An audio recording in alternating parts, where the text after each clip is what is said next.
You know what happens when you hold your pee? You're in trouble. Who is writing these?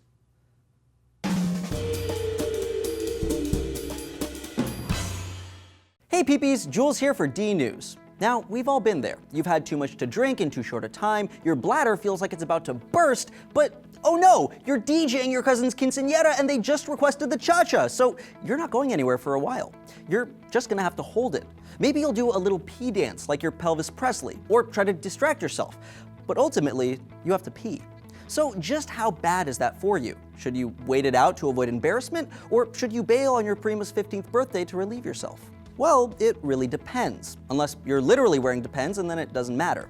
The average adult pees about 4 to 7 times a day, because the average adult bladder can really only hold about 16 ounces worth of liquid before feeling the urge to purge. At night, your bladder can actually hold up to twice that before signaling that you have to pee, which is why waking up to pee like a racehorse is a pretty common experience. But every body is different, and the amount of bladder fullness necessary to feel the pee reflex changes based on how hydrated you are, the actual size of your bladder, and most importantly, your bladder sensitivity. See, when your bladder fills up, stretch receptors along your bladder walls send a signal through your spinal cord up into your brain. In response, your brain sends back a reflex signal, telling your detrusor muscle in your bladder to contract, which squeezes your bladder and creates an even stronger stretch reflex. This feedback loop is what makes you have to pee.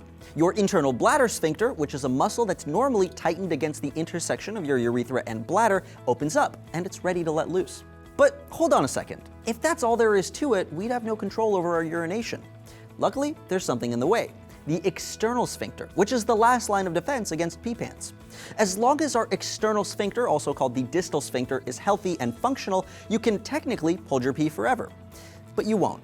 See, holding in your pee is kind of like an unstoppable force going against an immovable object. Either your external sphincter or your detrusor muscle are going to win the fight. And spoiler alert, unless you've had bladder cancer or bladder surgery, or if you've had a radical cystectomy with an orthotopic neobladder, which is when doctors remove your bladder and replace it with a new one made out of your small intestines, if none of those things apply to you, then your detrusor muscle is gonna win, and you're gonna pee all over yourself. Otherwise, if your bladder is structurally weak, it can rupture against the seal of your external sphincter, filling your abdomen with urine that'll have to be cathetered out.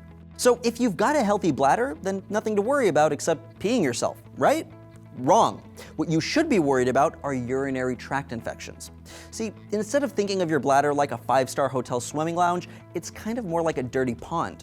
The longer you let the pond stagnate, the more likely it is to build up bacteria, which can result in a urinary tract infection.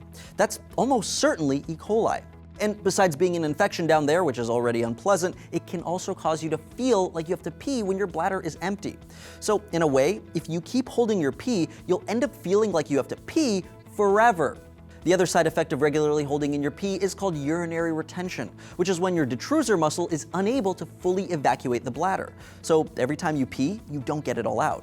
Here's the point. Holding your pee is natural, and we do it pretty much every night. In a single case for a healthy adult, holding your pee isn't too big of a deal, and in the worst case scenario, you'll probably just pee yourself.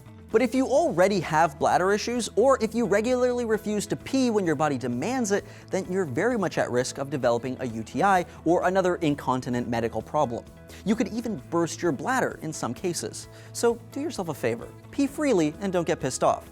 Remember, peeing is number one.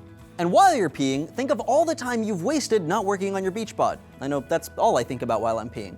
But don't get too depressed. It's not too late because there's Beachbody on demand. Check them out online at dnewsbod.com, where you can access a wide variety of workout programs, including the world-famous P90X, Insanity, Focus T25, and a bunch of others. Sign up for Beachbody on demand today and get a free 30-day membership.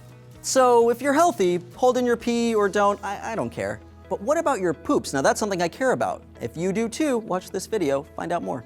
Constipation is one of the most frequent GI problems in the US, with at least 2.5 million poop-related doctor visits every year. Constipation happens when your body draws too much water out of the passing food, drawing out the mass as it approaches your colon. The drier your poop is, the harder it is to pass.